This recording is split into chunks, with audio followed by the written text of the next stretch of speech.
Olá, seja bem-vindo, seja bem-vinda ao movimento Consciência Hebraica. E hoje, no nosso Consciência Hebraica, você já sabe, é dia especial. É dia de o amanhecer da consciência hebraica. Nós estamos no episódio de número 48, já em 2 de junho de 2021. Nós desejamos as boas-vindas a você, querido, querida, que está aqui acompanhando o nosso estudo, dizendo a você que esse estudo, agora, nessa parte, nós estamos concentrados na eugenia do Messias hebreu, Jesus o Cristo. Ou seja, como que a história de um povo no Oriente Médio vai, através da própria evolução da cultura, da humanidade, de todas as características ao redor do povo hebreu e também de uma evolução genética na linha do tempo, vai produzindo um ser humano com qualidades surpreendentes, cada vez maiores e melhores.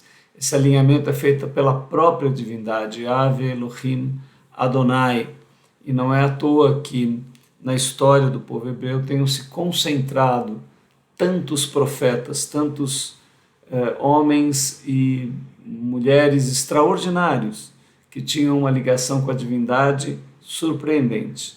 Tudo isso já era este caldeirão, este caldo, já era essa concentração para que no meio desse povo surgisse um homem em particular, o Messias de toda a humanidade, Jesus o Cristo. E é nesse ponto que nós estamos estudando a eugenia do povo de Israel. E aqui nos ventos do nosso Consciência Hebraica, a gente sempre dá um destaque do porquê consciência hebraica. A gente, nos primeiros capítulos, falamos de todos os tópicos e agora estamos destacando um de cada vez. Falamos sobre as 4 potencialidades humanas e agora vamos falar sobre a potencialidade essencial. Ela possui 4 expressões. A autoconsciência é o que nos distingue de todos os reinos abaixo de nós, o mineral, o vegetal e o animal. No reino animal hominal, a consciência, a autoconsciência se manifesta. E é ela que, como antena parabólica, consegue interagir com o cosmos de uma maneira que nada abaixo de nós consegue. Porque se você for observar bem, nós somos uma parabólica cósmica, né, biomagnético-elétrica. Na verdade, todos os reinos constituídos são. O mineral tem um tipo de integração com a natureza. O vegetal, uma sensibilidade muito maior. A parabólica deste ser é muito mais afiada, muito mais conecta muito mais canais. O animal já tem uma parabólica muito mais poderosa. A interação do ser dele com a criação reflete uma complexidade muito maior. Mas não há dúvida alguma de que nós somos um animal, não na mesma condição dos outros, como a ciência ainda não conseguiu classificar muito bem. Este animal, a diferença não está propriamente na cognição, na inteligência, ou em outras qualidades humanas, mas é realmente a qualidade espiritual que distingue o ser humano. A ciência talvez ainda venha a admitir isso. Então é a faculdade essencial que nos distingue, porque os animais chegam a ter sombra de inteligência e sombra de uma emotividade, às vezes até complexa, mas é esta faculdade, em particular, a faculdade da autoconsciência, da consciência, que nos distingue. Então, nós, através da consciência, alcançamos o arbítrio, porque toda a natureza ela está imersa numa qualidade celestial e abissal, mas o mineral, o vegetal e o animal não têm consciência disso. Chega o animal hominal, por ter a faculdade essencial ou espiritual, ele consegue captar essa qualidade de abismo e céu. Então, isto vai possibilitar o arbítrio que não há para baixo de nós. E aí temos a vontade, uma outra faculdade que só o ser humano tem. O animal pode ter necessidades, talvez possa ter até algum desejo, mas vontade não. E o que seria a vontade? Seria a capacidade integrativa do ser humano, porque nós vamos ver que o amor, que é a próxima faculdade que nós temos, e que para baixo de nós também ela não é possível, o amor é a rede de interligação de todas as coisas em um único pulsar realizador, a qualidade que faz com que a realização máxima do cosmos aconteça. Isso é a palavra amor. E vontade é a nossa capacidade de usar a nossa natureza para nos conectarmos com esse pulsar realizador da vida infinita. Então hoje nós falamos um pouquinho mais sobre essas potencialidades. Os outros itens, hebraico e judaico, Jesus com uma influência helênica, a consciência hebraica, é esse nosso movimento que procura o olhar de Jesus. E nós convidamos você, venha com a gente, vamos ver o início de tudo e de todas as coisas nesse nosso curso. Boa viagem, e para isso a gente oferece o nosso jato, para você poder viajar conosco. Bom, nós explicamos sempre no primeiro capítulo de cada bloco quais são os itens que nós vamos ver. Nós já tratamos destes itens no nosso encontro anterior e hoje vamos apenas lê-los, né? O símbolo da natureza crística e anticrística no ser humano, vamos ver os símbolos de descriação da segunda morte, a futura escravidão no Egito, a providência divina para a formação de todo o povo muçulmano, a aliança genética com os hebreus e a salvação para todos os povos no Messias, né? 8 como o número do equilíbrio e da criação, o número do nascimento do Messias, o fim anunciado desde o princípio, as várias relações de Gênesis a Apocalipse. Estamos lendo os escritos hebraicos como composição de mão única, o que é surpreendente, fantástico, e realmente a leitura das Escrituras causa elevação espiritual. Bom, nós estamos aqui no Eugenia Crística mostrando a formação do Messias na história do povo hebreu e grandes lições nós estamos aprendendo com os patriarcas e os personagens dessa história. Sabedoria milenar para o teu interior. Você pode ganhar vida, maturidade através das Escrituras hebraicas. Estamos em Gênesis 16 e de 1 a 16 a Escritura trata assim. Ora, Sarai, mulher de Abraão, não lhe dava filhos, e ele tinha uma serva egípcia, cujo nome era Agar. E disse Sara a Abraão, eis que o Senhor me tem impedido de dar à luz. Toma, pois, a minha serva, e porventura terei filhos dela. E ouviu Abrão, ainda não é Abraão, né? Abrão, a voz de Sarai. Assim tomou Sarai, mulher de Abrão, a Agar, egípcia, sua serva, e deu-a por mulher a Abraão, seu marido, ao fim de 10 anos que Abrão habitara na terra de Canaã. E ele conheceu Agar, e ela concebeu. E vendo ela que concebera, foi sua senhora desprezada aos seus olhos. Então disse Sarai a Abraão, meu agravo seja sobre ti. Minha serva pus eu no teu regaço. Vendo ela agora que concebeu, sou menosprezada aos seus olhos. O Senhor julgue entre mim e ti. Disse Abraão a Sarai, eis que tua serva está na tua mão. Faze-lhe o que é bom, aos teus olhos. Olha aí como a situação vai avançando, né? Faze-lhe o que é bom aos seus olhos. Senhor, aos teus olhos. E afligiu a Sarai, e ela fugiu de sua face. Bom, aqui nós temos algumas reflexões, né?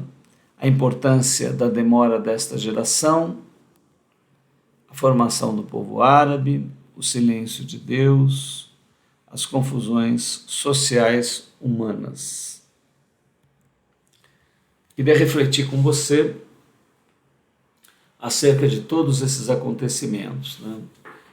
Minha primeira reflexão é no sentido de que você compreenda, né, reflita, pense a respeito do que significa o Criador ter feito realmente o ser humano dentro de uma faixa de arbítrio, ter liberdade, uma liberdade real, onde ela não é manipulada pelo Criador.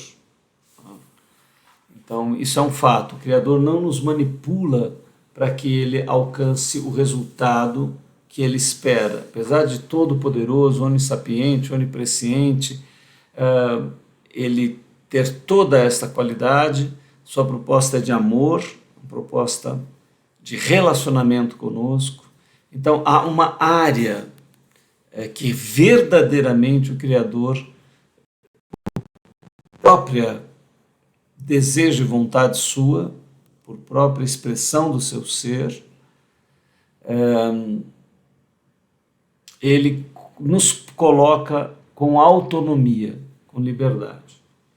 Mas ele também tem os seus propósitos. Então, isto é uma conjugação, existe uma conjugação entre os nossos interesses, os nossos desejos, as nossas ideações, as nossas decisões e escolhas e o plano do Criador. E eu diria para você que as Escrituras, elas demonstram a história ocorrida, evidentemente. Mas eu queria que você pensasse que o que aconteceu poderia ter vários caminhos para acontecer. E aí eu preciso até...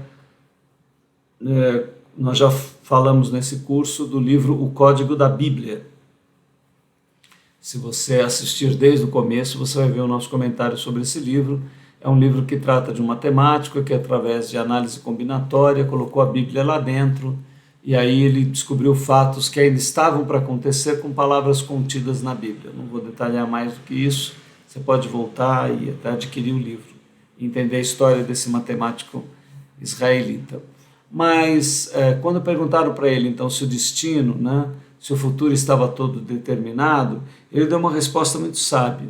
Ele disse, olha, a Bíblia não contém só o futuro, ela contém todas as possibilidades de futuro. E é isso que eu queria refletir com você. Quando nós estamos vendo aqui a história, você está vendo o nascimento de algo extraordinário. Por quê? 3 grandes nações estão para surgir deste homem Abraão. Todo o judaísmo, tudo que você conhece do povo judeu, está vindo das entranhas desse homem. Ainda não é nascido Isaac, que dará continuidade a isso, mas ele nascerá. Também desta mulher Agar, egípcia, com Abraão, serão gerados todos os árabes. Olha a consequência de milhares, milhões de pessoas que surgirão através desse ato. E também deste mesmo Abraão surgirá o homem que será o Messias hebreu e que abrirá para todos os gentios não árabes a salvação, a vivificação através do seu poder, né? Através da sua vida, através da sua história. E evidentemente, tanto os judeus árabes quanto os gentios poderão vir até este homem, né? Alguns árabes permanecerão ligados a Abraão, à fé de Abraão e ao Deus Yahvé ou Alá.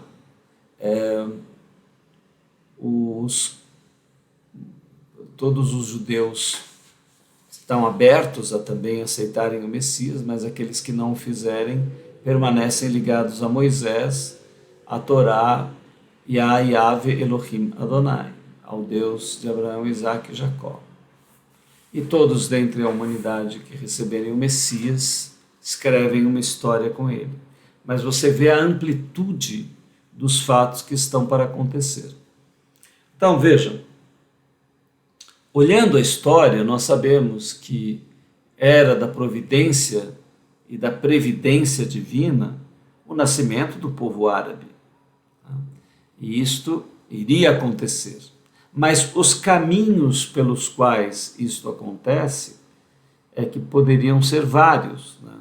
E aqui é que entra, então, as características da perfeição divina, do propósito dela, e as nossas características humanas, os caminhos e descaminhos que nós muitas vezes criamos através das nossas escolhas. E é isso que eu gostaria que você atentasse nesse texto, né?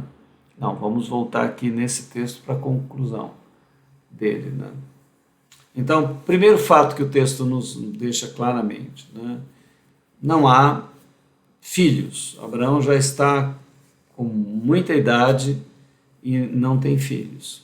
Nós sabemos que há uma proposta para isso, ou seja, entre várias coisas que estão acontecendo, a qualidade de Sara e a qualidade de Abraão espiritualmente, né, ou de Abrão, ele ainda não passou a ser Abraão, ainda está como Abrão, e Sarai, ela com o sofrimento, com todos os problemas que vem acontecendo pela ausência desse filho, inclusive, essa qualidade do ser deles está amadurecendo, está se transformando, e quando eles gerarem o filho Isaque, o resultado de toda essa qualidade vai para esse menino.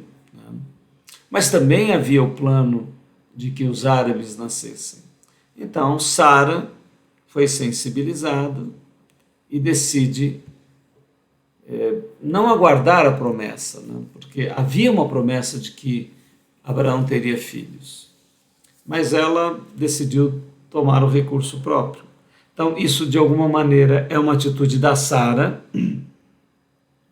mas nas entrelinhas, né, nós vemos também o propósito, a providência, a previdência divina em gerar todos os árabes, né, e toda geração que o adorará futuramente como Deus de Abraão.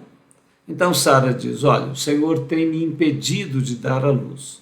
Então veja que a colocação de Sara é muito curiosa, né? E nós precisamos compreender as nossas palavras, né? Entender a dimensão daquilo que muitas vezes colocamos. Ela diz, o Senhor me tem impedido de dar à luz. Ora, se o Todo-Poderoso tem feito isso, Sara decide criar um caminho próprio dela, não? Uma alternativa, já que Deus não está funcionando, Deus não está resolvendo, ela, Sara, vai resolver. Então, assim, cuidado se você tem alguma promessa por tardia de Deus, né? Se você é uma pessoa que exerce fé,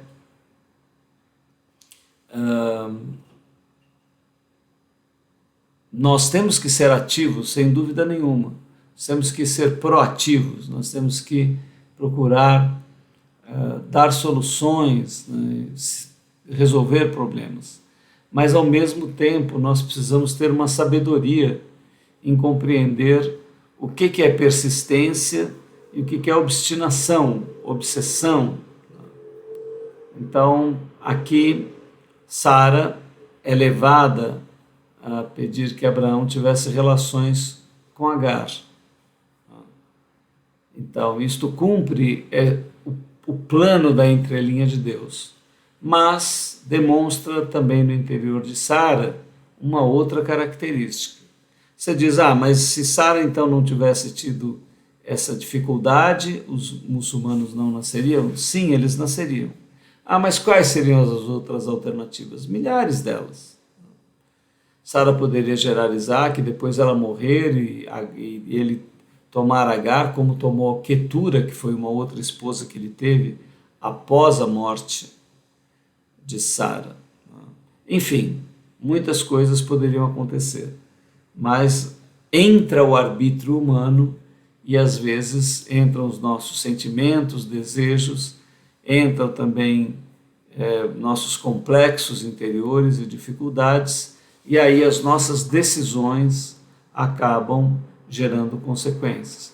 Tudo está perdido? Não, Deus sempre trabalha com tudo que nós realizamos, sempre Ele vai procurar um campo harmônico, mesmo que as nossas escolhas sejam ruins, mesmo que as consequências sejam graves, mas Ele sempre vai estender a sua misericórdia, a sua graça e vai nos oferecer outros caminhos alternativos para nós consertarmos determinadas coisas e conquistarmos uma qualidade espiritual. Então, é muito importante você saber disso, né? Muito importante que haja esta sensibilidade entre o tempo de Deus, entre aquilo que Ele promete para você, que você sente que vem dEle, e você decidir resolver a coisa por conta própria, que foi um pouquinho do que Sara descreve aqui no texto. Olha, o Senhor me tem impedido. Aí ela encontra a solução. Toma, pois, a minha serva, e eu vou ter filhos através dela. Abraão ouviu e, ok, atendeu a voz de Sara. E assim, ele teve relações com Agar, e ela, de fato, concebeu. E aí, o que acontece? A Agar começa a ficar com prepotência, com arrogância, se sentindo numa posição superior à da sua senhora, não lembrando que ela era escrava e que ela tinha recebido a honra de poder gerar filhos a Abraão, mas ela deveria permanecer humilde diante de Sara, que era a senhora da casa, né? Ela não faz isso, e aí Sara leva o problema para Abraão.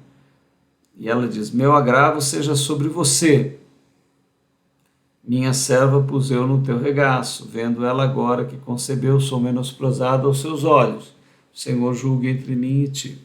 Veja, é difícil nós entendermos essas colocações por causa da cultura anterior, né, que vive Abraão e Sara.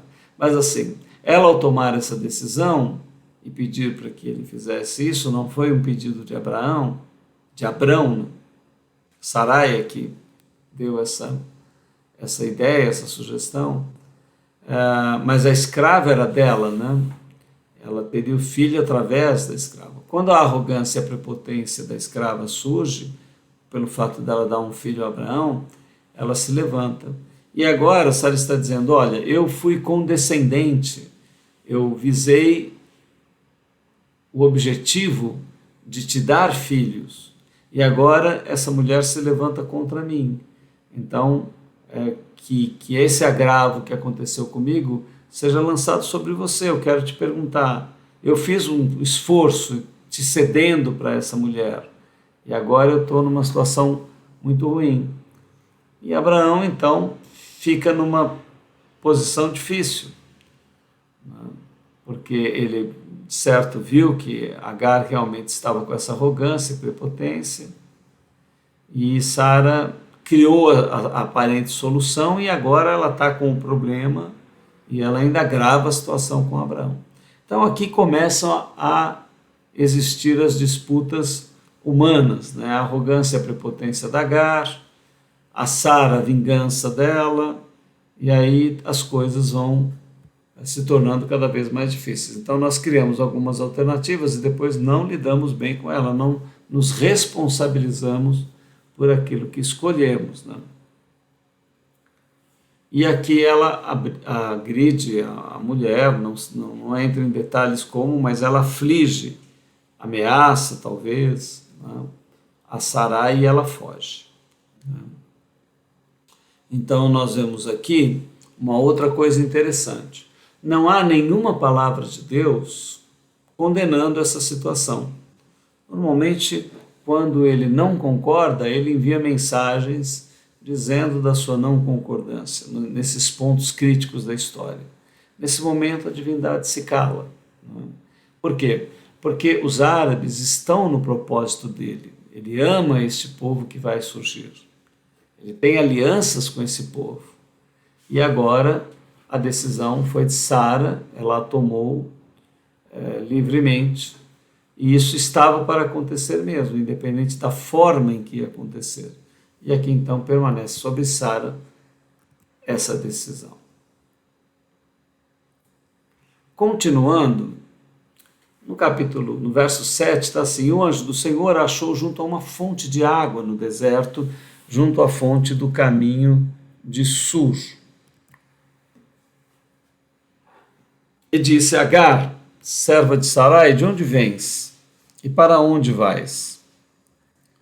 E ela disse: Veio fugida da face de Sarai, minha senhora.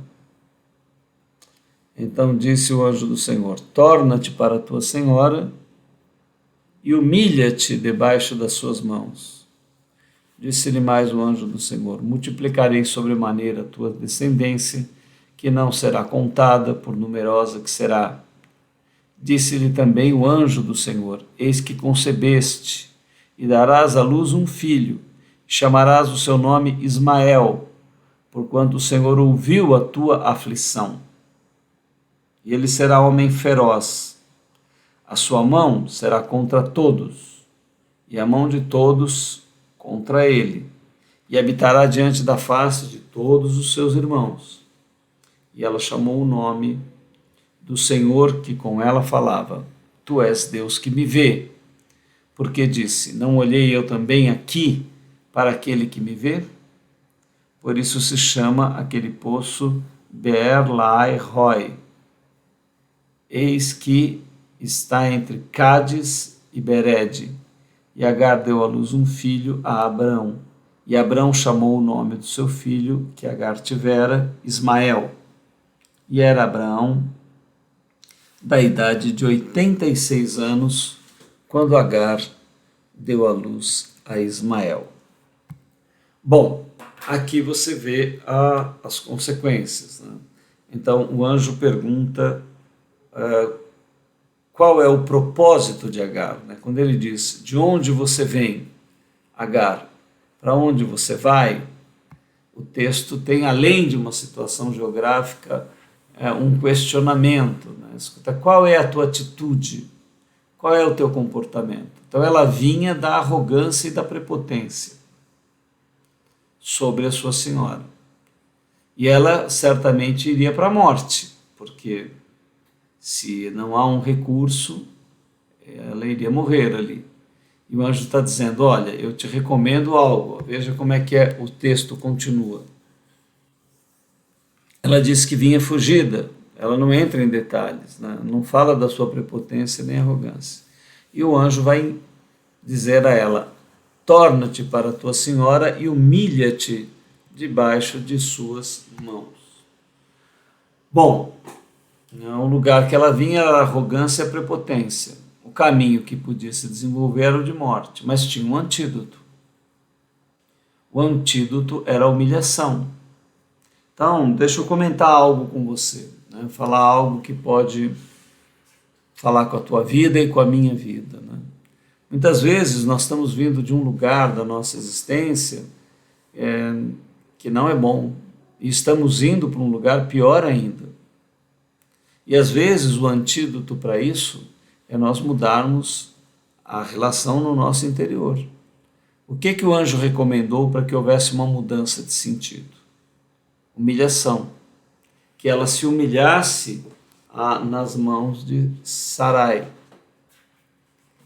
Então, muitas vezes na nossa vida, quando percebemos que as coisas não estão indo bem, né, nós devemos fazer um checklist, entender de onde nós estamos vindo, entender quais são os antídotos para esse lugar que nós viemos. Eu não estou falando de geografia, estou falando de onde vêm os nossos pensamentos, sentimentos, atitudes, as decisões que tomamos, né?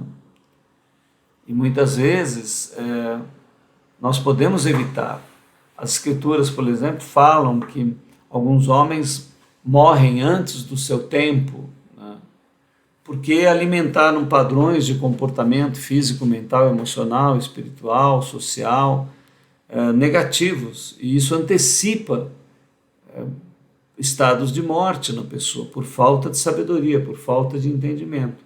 E aqui ele alerta muito bem, dizendo: olha, se você está vindo de um lugar ruim, faça uma lista do que você precisa alterar em você para mudar esse endereço. E ele então dá a receita para ela. A humilhação era a receita. Ou seja, ela deveria buscar verdadeiramente, né, a humildade para que ela pudesse mudar o destino do seu ser. Então, às vezes, nós estamos vindo de lugares onde a arrogância, a prepotência, a busca dos nossos interesses, o egocentrismo, o egoísmo, ou a vaidade, ou o ódio, ou o ressentimento, ou a mágoa, ou a raiva, é os lugares de onde nós estamos vindo. E se nós continuarmos nesse caminho, nós vamos para mais perdas e para mais morte. Então nós temos que ter sabedoria. Se as coisas acontecem, nós temos que refletir e mudar o nosso endereço. Então temos que olhar adiante e alterar as nossas atitudes de mente e de coração.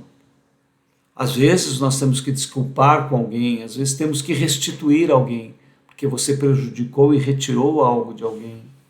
Você precisa não só pedir desculpas, mas você precisa devolver, bonificar aquela pessoa pelo prejuízo que você causou. Se você não fizer isso, provavelmente as coisas continuarão para você de maneira não harmônica. E eu não digo isso apenas como perdas de bens materiais. Você pode perder a tua alegria, pode perder a tua sentido de prazer, você pode perder a amizade com pessoas, você pode perder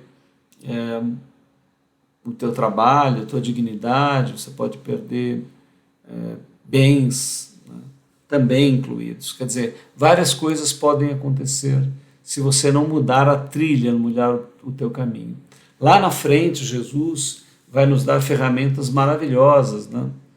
Como o arrependimento, a confissão, a restituição, são todas ferramentas, o perdão, né? E a gratidão, por exemplo, todas são atitudes que podem mudar o nosso caminho e prolongar a nossa vida.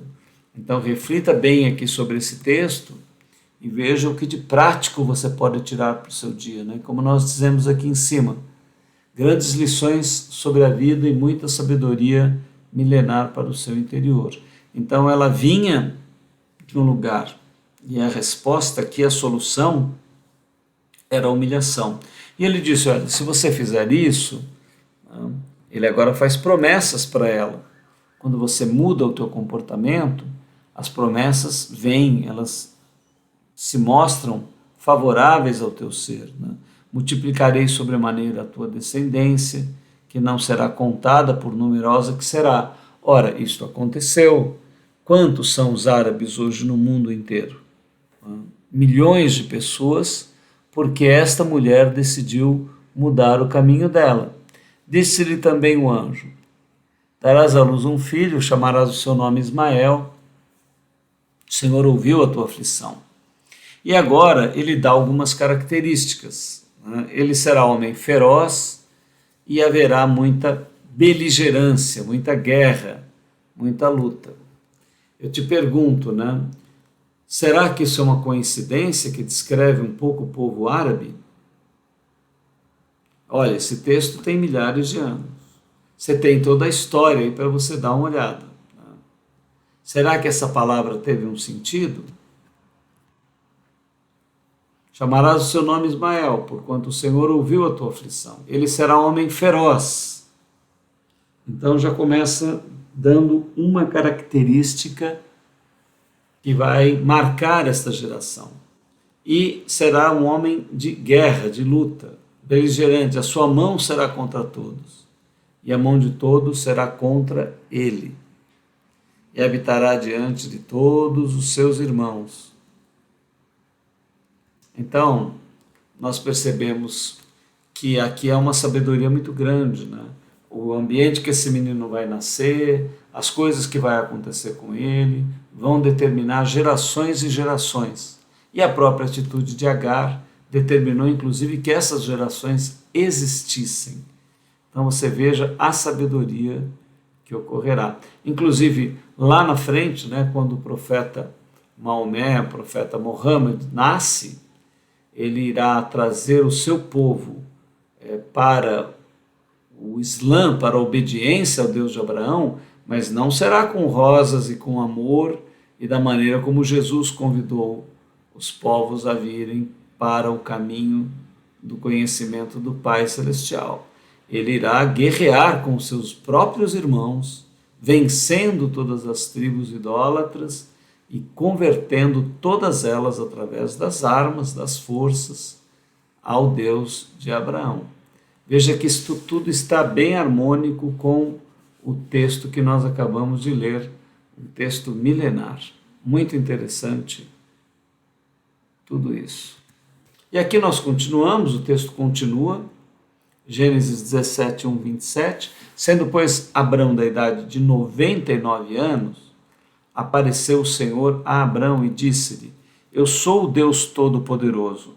Anda em minha presença e sê perfeito, e porei a minha aliança entre mim e te multiplicarei grandissimamente.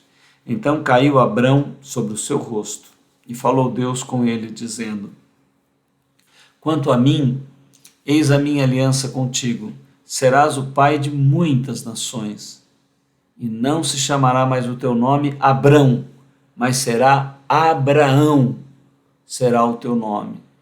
Por pai de muitas nações te tenho posto, e te farei frutificar grandissimamente, e te farei nações, e de ti farei nações, e reis sairão de ti, e estabelecerei a minha aliança entre mim e a tua descendência depois de ti, em suas gerações, por aliança perpétua, para te ser a ti por Deus, e a tua descendência depois de ti, e te darei a ti e à tua descendência depois de ti a terra de tuas peregrinações, toda a terra de Canaã, em perpétua possessão, e ser-lhe-eis o seu Deus. Olha, interessante que a nossa primeira reflexão é da numerologia hebraica, né? Nós já demos ela nos encontros anteriores, vamos só rever o do número 9. Aqui nós temos 99 anos, é o momento que marca o nascimento daquele que vai gerar o Messias no futuro. E justamente o número 9 é o número da perfeição crística. Aqui ele aparece dobrado, dá 18, que também dá 9. Então, o número do simbólico da perfeição crística, e aqui principalmente visando o Messias, a promessa da linhagem do Messias estava se completando aqui. E aqui, olha, a gente fala, parece que há uma medida dos arbítrios individuais que somados formam uma egrégora de um povo ou nação e que gera consequências. Olha como que todas essas decisões que estão sendo tomadas, né, por Abraão obedecer a Deus, por ele estar em harmonia com o Criador, né? Olha o campo poderosíssimo que isso vai criar e influenciará nações e mais nações, né? Então, quando nós decidimos, quando você decide ter um valor, eleger valores reais para a tua família, você como mãe, ou como pai, ou como filho, ou como amigo, ou como irmão, quando você decide fazer o melhor da tua vida, lutar pelos valores mais elevados, afirmar a fé, realizar o sagrado e lutar por isso, orar por isso, buscar por isso e realizar isso na sua vida, isso tem consequências. Tem consequências não só para você, tem consequência para todos aqueles que estão ao redor de você. É isso que esse mesmo texto mostra. A fé de um homem, a qualidade, a dedicação deste homem vai influenciar a todos. E aqui eu não estou querendo dizer que Abraão seja perfeito, porque olha aqui, ele diz, eu sou o Deus Todo-Poderoso, anda em minha presença e sê perfeito. Aqui Deus não está pedindo um homem de atos completamente perfeitos. Só houve um homem que andou em atitude e em atos 100% perfeitos, que foi Yeshua HaMashiach, o Messias hebreu. Abrão, ele vai andar na presença do sagrado e ele vai ter uma atitude perfeita. A atitude de Abraão é perfeita. Os seus atos não são perfeitos. Ele erra, ele peca, ele comete injustiças, tanto que ele por si mesmo não chegaria a filho de Deus se não fosse por Yeshua. Jesus será o Salvador de Abraão. É importante entendermos o que a Escritura deixa claro, que o único ser humano que concede salvação é Yeshua HaMashiach, o Messias hebreu. Mas as consequências de você realizar o propósito e colocá-los ao máximo na tua vida influencia a decisão de muitos indivíduos, muda a vida de muita gente. Então, estimulo você, seja a posição em que você estiver, filho, filha, esposo, esposa, mãe, pai, tio, tia, amigo, amiga, procure fazer o melhor, não diante de qualquer outra pessoa se comparando com alguém. Faça o melhor em você mesmo. Seja melhor a cada dia, uma versão melhor de você. Melhore-se a cada dia para o Senhor teu Deus, para o propósito da vida infinita dele, para que você se aperfeiçoe em direção a esse caminho. É o que ele diz: anda em minha presença e tenha uma atitude perfeita, mesmo que os teus atos não sejam. Abraão falhou, nós todos falhamos, mas nós podemos colocar isso como uma grande meta de vida, uma meta de realização de vida. Então é uma consequência maravilhosa. E aqui nós vemos também que ele continua prometendo, né, a terra além da semente, e nós já conversamos em vários pontos, né, de que mais importante do que um pedaço do Oriente Médio, e mais importante do que simplesmente pessoas, que o que está envolvido aqui é a verdadeira terra prometida, atemporal, o cumprimento de Gênesis 1:26, Abraão se tornando filho de Deus através do próprio Messias que ainda nascerá, e toda a humanidade podendo ter esta possibilidade. Em Abraão seriam benditas todas as famílias da terra, não por ele propriamente, mas através dele, e isso se realizaria em Yeshua HaMashiach, porque este seria o Senhor, o Salvador, o cristificador, o formador da natureza humana pela qualidade do seu ser, do seu espírito. A nossa próxima passagem começa a tratar de um assunto bem profundo, né? Disse mais Deus a Abrão: tu, porém, guardarás a minha aliança, tu e a tua descendência depois de ti nas suas gerações. Esta é a minha aliança que guardareis entre mim e vós, e a tua descendência depois de ti. E todo homem entre vós será circuncidado, e circundareis a carne do vosso prepúcio. Isto será por sinal da aliança entre mim e vós. O filho de 8 dias, pois, será circuncidado. Todo homem nas vossas gerações, o nascido na casa e o comprado por dinheiro a qualquer estrangeiro que não for da sua descendência. E o homem incircunciso, cuja carne do prepúcio não estiver circundada, aquela alma será extirpada do seu povo. Quebrou a minha aliança. Disse Deus mais a Abraão: Sarai, tua mulher, não chamarás mais pelo nome de Sarai, mas será Sara, porque será o seu nome, porque eu hei de abençoar e darei dela um filho, e a abençoarei, e será mãe de nações, reis e povos sairão dela. É muito interessante aqui, né, como a divindade trata tanto Abraão quanto Sara, independente de ser uma sociedade patriarcal e homem e mulher, com a mesma qualidade, com a mesma amorosidade, na mesma posição. Aquilo que ele fala para Abraão, ele também fala para Sara, que ela também seria mãe de multidões. Temos que lembrar que a cultura patriarcal judaica tinha forte influência, mas que a divindade está muito além de qualquer elemento cultural transitório, né? Olha, a verdadeira aliança entre a divindade, Hebreus, e a humanidade. Então vejam, Deus poderia escolher muitos lugares do corpo humano ou muitos símbolos para representar a sua aliança.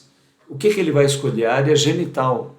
Ora, por que ele vai escolher justamente a área genital masculina, retirando a pele do prepúcio, do pênis, de todos a partir de Abraão, para simbolizar a aliança entre a divindade e o Criador? É por causa da genética, porque aquela é a área da semente, é a área do sêmen, é a área do DNA, e é aquilo que a divindade está fazendo. Aqui está a revelação do propósito da divindade em separar o povo hebreu, por causa da genética, por causa da semente. Esta é a grande aliança. E tudo isso para quê? Para a formação de um ser humano através da concentração de uma qualidade espiritual em um povo. E quem é este descendente? É que está lá adiante, Yeshua HaMashiach, o Messias hebreu, Jesus o Cristo. Ele será o homem que qualificará a toda a humanidade a cumprir Gênesis 1:26. Façamos um ser à nossa imagem e semelhança. Vamos gerar filhos para a suprema divindade. Jesus é esta ponte. E por isso que a aliança é feita na área genital. Por isso que a Bíblia é cercada de árvores genealógicas. Porque Jesus é o centro do propósito da divindade. E aqui nós temos dois números muito interessantes. O número 8, olha, é o 8º dia que a criança será circuncidada. E o 8 é o número do nascimento do Messias. Por exemplo, Davi é o 8º filho. Nós já comentamos sobre a importância do número 8 como o equilíbrio entre o céu e o abismo, entre a qualidade crística e anticrística. E o Messias nasce nesse equilíbrio, né? do 4 mais 4, 4 do abismo e 4 do céu. Lá, todos esses números aparecem nos dias de jejum de Jesus, são 40 dias e 40 noites, 40 dias é o processo do dilúvio, 40 dias e 40 noites Moisés fica para receber a lei, aparece esse número 8 que representa o equilíbrio messiânico, o número do nascimento do Messias. E o 9 representa o número da sua morte, da maior perfeição alcançada por um ser humano. Ele morre na hora nona, e 10 dias depois dele transcender, ocorre o centro principal da vida do Messias, o derramamento do Ruach Kadosh. Ruach Kadosh é o espírito de um homem, o Espírito Santo do Senhor Jesus, que vai dar a qualidade genética para formar os filhos de Deus, não por sexo, não mais por relação sexual, como foi a sua própria geração, mas agora pela fecundação da fé, a fecundação espiritual. Nós somos fecundados pelo Espírito do Messias. Ele agora tem a semente cósmica, a semente harmoniosa, belíssima de Deus, no seu propósito em gerar os seus filhos. Então, nós somos fecundados por essa qualidade. Por isso que toda alma humana é considerada feminina para com o Messias. E sempre o Messias é masculino em relação à nossa igreja, é chamada como a noiva do Cordeiro. Jesus, em relação ao Pai, tem a posição feminina, ele é passivo e o Pai é ativo. E Jesus, em relação à sua igreja, é ativo, masculino, e a igreja é passiva. Essas posições sempre existem dentro de nós. Nós temos o masculino e o feminino, e elas alternamos essa posição de acordo com a direção, com a espiritualidade. E aqui você vê toda essa simbologia contida na circuncisão. E qualquer alma que quebrasse isto seria retirado. Por quê? Porque isso estaria atrapalhando a formação do Messias, a formação do Salvador, do Senhor em Israel. Então, com esse texto, nós vemos agora sim, Abrão, o seu nome é transformado de Abrão para Abraão. Então, ele ganha esta qualidade por todo o processo da sua vida. E Sarai é mudada para Sara. Há uma nova qualidade, um novo nascimento, uma nova possibilidade realizadora de maturidade, de formação, que vai se reverter na geração de Isaac e lá na frente na geração de Yeshua HaMashiach, o Messias hebreu. Então eu espero que você, com tudo isso, olhe para a tua vida com um significado profundo, maravilhoso, sabendo que você faz parte de toda essa história e que há o mesmo propósito que houve em Abraão, em todos os seres humanos, para que você chegue a filho de Deus. Nós somos o Movimento Consciência Hebraica, estamos no YouTube, no canal Consciência Hebraica, ali tem as playlists com os nossos estudos. Indique o nosso canal para alguém, passe o nosso estudo para alguém. Também estamos no Telegram, ali você acessa o Consciência Hebraica e tem a biblioteca de tudo que já publicamos. Estamos melhorando o Instagram, o Facebook, para que você também possa acessar os conteúdos lá. Desejamos a você uma consciência profunda, uma realização maravilhosa, que a vida infinita esteja no teu interior e que haja nele um Shalom Adonai, um Salem Aleikum, que haja a paz de Deus, a paz de Cristo no teu interior, que você tenha uma vida serena e realizadora. Até o nosso próximo encontro. Não perca, onde estamos continuando essa história maravilhosa.